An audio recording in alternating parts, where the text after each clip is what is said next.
A China começa a restringir sua indústria de IA e Pequim avalia limitar o acesso estrangeiro a seus modelos mais avançados.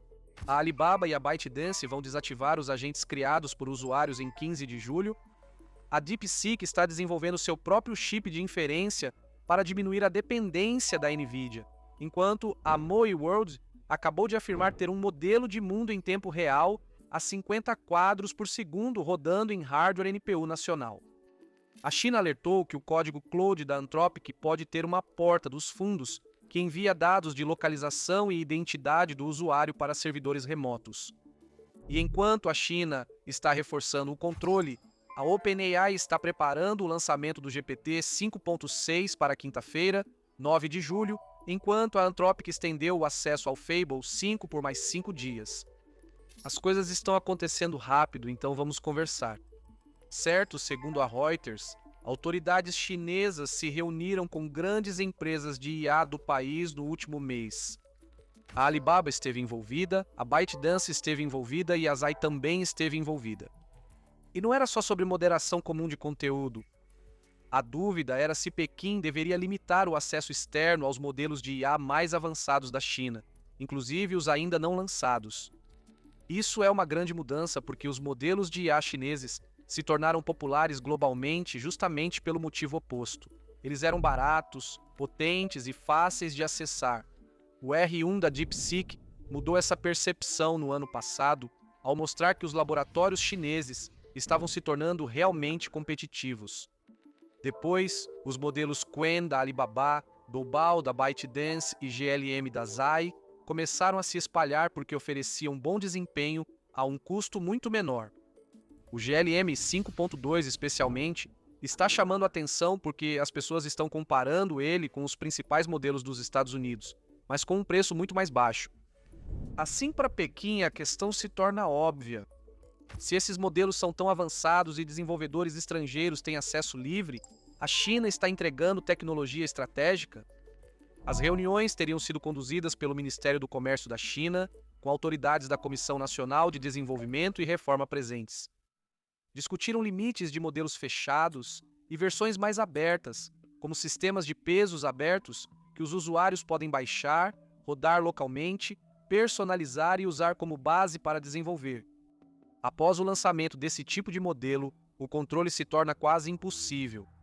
As autoridades debateram punições mais duras para vazamentos ou roubo de IA, tornando o roubo de tecnologia de IA proprietária uma infração sob a Lei de Segurança Nacional da China. Eles também levantaram possíveis restrições sobre quem pode financiar startups nacionais de IA.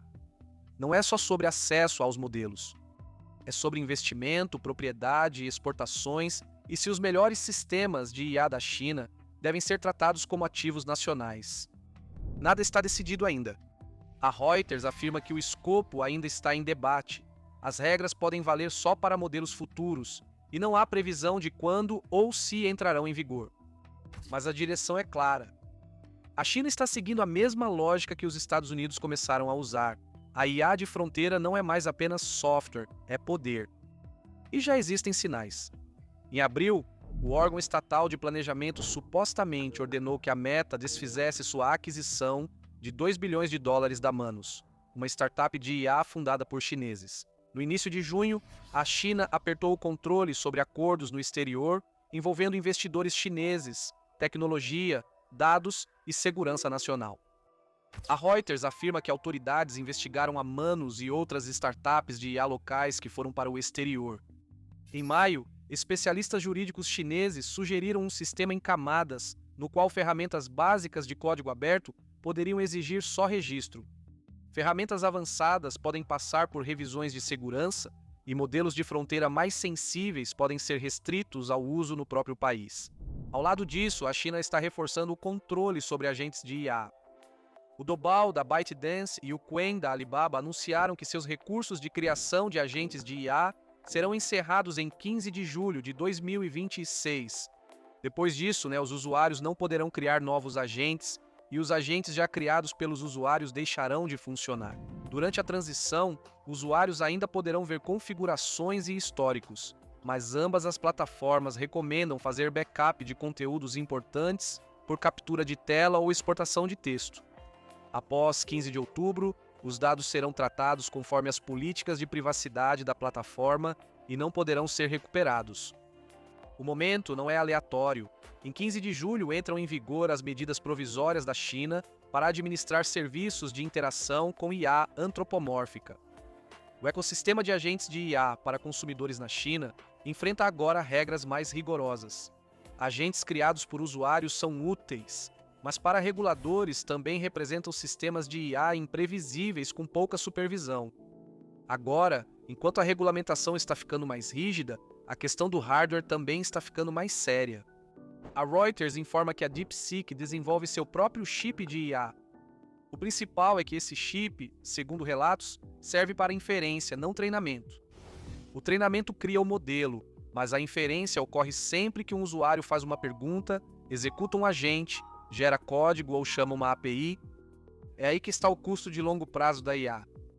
A DeepSeek é famosa por seus modelos, então atuar em chips seria uma grande mudança. Ela ficou famosa após lançar modelos eficientes, especialmente o R1, que chocou o Vale do Silício e Washington e ajudou a desencadear uma grande queda nas ações de tecnologia dos Estados Unidos em janeiro de 2025. Mais tarde, a DeepSeek afirmou que o modelo fundamental por trás do R1 foi treinado no H800 da NVIDIA, um chip para o mercado chinês que Washington proibiu no final de 2023. Desde então, a DeepSeek passou a depender mais da Huawei. Em abril, lançou o V4 adaptado para os chips Ascend da Huawei, e a Huawei afirmou que seus processadores foram usados em parte do treinamento do V4 Flash. Após isso, a demanda pelos chips Ascend 950 da Huawei teria aumentado entre grupos de tecnologia chineses. Porém, parece que a DeepSeek também não quer depender só da Huawei. O esforço no setor de chips começou há um ano. Desde então, a empresa conversa com empresas de design de chips, fábricas de chips e companhias de memória, além de contratar discretamente engenheiros de projeto de chips. A Huawei ganhou cerca de metade do mercado chinês de chips de IA, avaliado em 50 bilhões de dólares após as restrições dos Estados Unidos aos chips avançados da NVIDIA. Mas a Alibaba, a Baidu e agora, potencialmente, a DeepSeek estão desafiando essa posição. Chips de IA exigem anos, muito capital, fábricas avançadas e memória de alta largura de banda, áreas em que restrições dos Estados Unidos dificultam o avanço da China.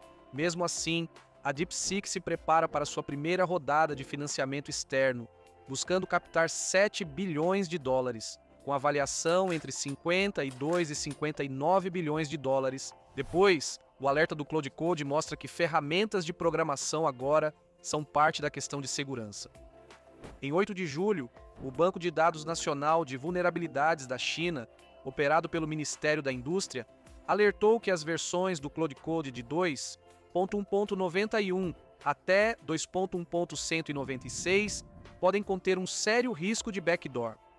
Segundo o alerta, o Cloud Code tem um monitoramento embutido que pode enviar dados sensíveis como localização e identificadores de identidade a servidores remotos sem consentimento do usuário.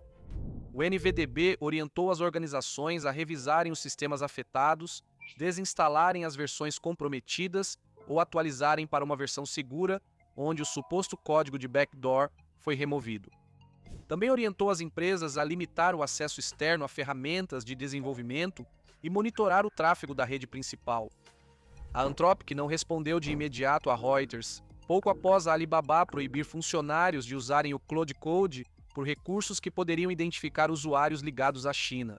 Moe World é provavelmente a história técnica mais interessante da China nesta semana. A Moxin Technology, trabalhando com a equipe liderada pelo acadêmico Pan Yun-He, da Universidade de Zhejiang, lançou o Moe Worlds. Eles o descrevem como o primeiro modelo de mundo flash do mundo e o primeiro modelo de mundo interativo em tempo real desenvolvido em chips NPU nacionais. A principal afirmação é mais de 50 quadros por segundo sem NVIDIA. Isso é importante porque os modelos de mundo ficaram, em geral, restritos a demonstrações. Muitos sistemas criam ambientes de vídeo impressionantes, mas não são realmente interativos. Um modelo rodando a 5 ou 10 FPS pode parecer legal em um vídeo, mas não é suficiente para jogos, robôs, direção autônoma ou simulações em tempo real. MOI World é descrito como um modelo, MOI World, de 14 bilhões de parâmetros rodando na plataforma Huawei Ascend 910-910 C Cloud Matrix com 384 NPUs. A equipe afirma que todo o processo do treinamento e da destilação até a implantação usou poder computacional nacional e os custos de inferência são 70% menores que soluções com GPU na mesma escala. O relatório técnico já foi publicado, com pesos e código previstos para lançamento em código aberto em breve, além de serviços abertos ao público planejados por SuperNOS NPU nacionais. O modelo também precisou de um pipeline diferente de dados e treinamento. Modelos de mundo precisam de vídeo, texto, trajetórias de câmera, geometria de objetos e estrutura espacial.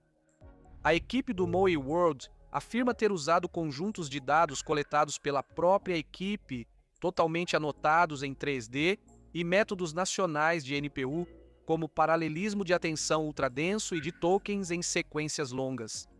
Eles afirmam que isso permite treinamento e inferência de até 2.000 quadros com execução em pipeline, paralelismo hierárquico de sequência e quantização de precisão mista. Os casos de uso tornam isso interessante. O MOI World permite controlar totalmente a câmera com 6 graus de liberdade usando WASD e mouse. Ele suporta 1080p e resoluções superiores em paisagens naturais, anime, cenas de jogos e mundos com estilo de animação. Ele pode ser usado para treinamento de robótica e direção autônoma, prévias de filmes, gêmeos digitais, reconstrução em 3 dimensões e arquitetura, exposições virtuais e jogos imersivos. Moxin chama isso de momento DeepSeek para a IA física. Modelos de mundo ainda estão no início e padrões não foram definidos. Se a China fizer NPUs domésticas funcionarem com modelos de mundo em tempo real a custo menor, poderá ajudar a definir a categoria. Moxin captou mais de 100 milhões de dólares de reserva estratégica nacional, fundos em dólares do Oriente Médio, principais fundos do mercado e mais de uma dúzia de investidores industriais. Após o apoio inicial da Hubble Investment ligada à Huawei e de um fundo ligado à Legend Holdings. Agora, do lado dos Estados Unidos, a OpenAI está pronta para lançar publicamente o GPT 5.6 na quinta-feira, 9 de julho, após adiar o lançamento no mês passado, a pedido do governo dos Estados Unidos. Durante o adiamento, o acesso ficou restrito a um pequeno grupo de parceiros previamente avaliados, e os detalhes foram informados às autoridades. O lançamento inclui o GPT 5.6 Saul, descrito como o modelo mais avançado da OpenAI, além do Terra e do Luna. A Axios informou que o governo Trump aprovou o lançamento mais amplo após testes adicionais e reuniões com a OpenAI. Isso faz parte do novo marco regulatório dos Estados Unidos, permitindo que desenvolvedores de IA voluntariamente forneçam modelos de fronteira ao governo até 30 dias antes do lançamento. Então, o GPT 5.6 está sendo lançado em um mundo onde modelos de fronteira estão sendo revisados, adiados e tratados como riscos à segurança nacional antes mesmo do público ter acesso a eles. A Anthropic faz parte da mesma história. Em junho, os Estados Unidos determinaram que estrangeiros não deveriam ter acesso aos modelos mais avançados da Anthropic, Fable e Mythos. A Anthropic desativou esses modelos no mundo todo por não conseguir verificar a nacionalidade em tempo real. O Fable retornou após salvaguardas, mas o Mythos segue restrito a algumas organizações confiáveis dos Estados Unidos por ter sido criado para cibersegurança. A China se preocupa com o Mythos porque poderia explorar vulnerabilidades de software e Zhou Hongyi, da 360, afirmou que o país precisa de uma versão própria. A atualização mais recente da Anthropic é que o acesso gratuito ao Fable 5 foi prorrogado por mais 5 dias. Era para sair do ar em 7 de julho, mas a Anthropic estendeu o acesso gratuito por tempo limitado até 12 de julho. As regras continuam as mesmas. Os usuários têm uma cota semanal de uso de 50%, e depois disso, precisam comprar créditos. O mais útil é que a Anthropic ensina como usar modelos Frontier caros de forma eficiente. A principal mensagem: não use sempre o modelo mais potente. Use o Fable 5 como cérebro e deixe os modelos mais baratos fazerem o trabalho. No modo consultor, o Sonnet 5 realiza a maior parte do trabalho e o Fable 5 só atua nos momentos críticos de decisão. No SWE Bench Pro, isso atinge cerca de 92% do desempenho do Fable 5 sozinho, com aproximadamente 63% do custo. No modo orquestrador, o Fable 5 atua como comandante, divide o trabalho e envia pesquisas mais complexas para os subagentes. Sonnet 5. No Browse Comp, essa configuração supostamente alcança 96% do desempenho do Fable 5 por apenas 46% do custo. A Anthropic também mostrou um exemplo do Cloud Cookbook. A tarefa era verificar as taxas de entrada e as políticas de reserva de 10 dos maiores parques nacionais dos Estados Unidos, conferindo 20 fatos nas páginas oficiais do NPS Gov, sem respostas baseadas em memória. Executar o Fable 5 uma vez custa cerca de $4 e leva 608 segundos. A configuração orquestrada custou cerca de $1,61 foi concluída em 194 segundos e mais de 80% dos tokens foram faturados nos modelos executores mais baratos. Desenvolvedores tentam manter o comportamento do Fable 5 enquanto ainda podem, extraindo seus padrões de pensamento para instruções de projeto, portando-os para o Opus 4.8, reescrevendo arquivos CloudMD, criando habilidades personalizadas e transformando pesquisas em anotações prontas para o Obsidian. Então, embora o acesso ao Fable 5 possa ser estendido apenas até 12 de julho, a lição maior é que a IA de fronteira pode não ser um modelo caro fazendo tudo. Pode ser um modelo poderoso tomando as decisões importantes, enquanto modelos mais baratos fazem silenciosamente a maior parte do trabalho nos bastidores. Certo, é isso por hoje. Deixe sua opinião nos comentários. Obrigado por assistir e até o próximo vídeo.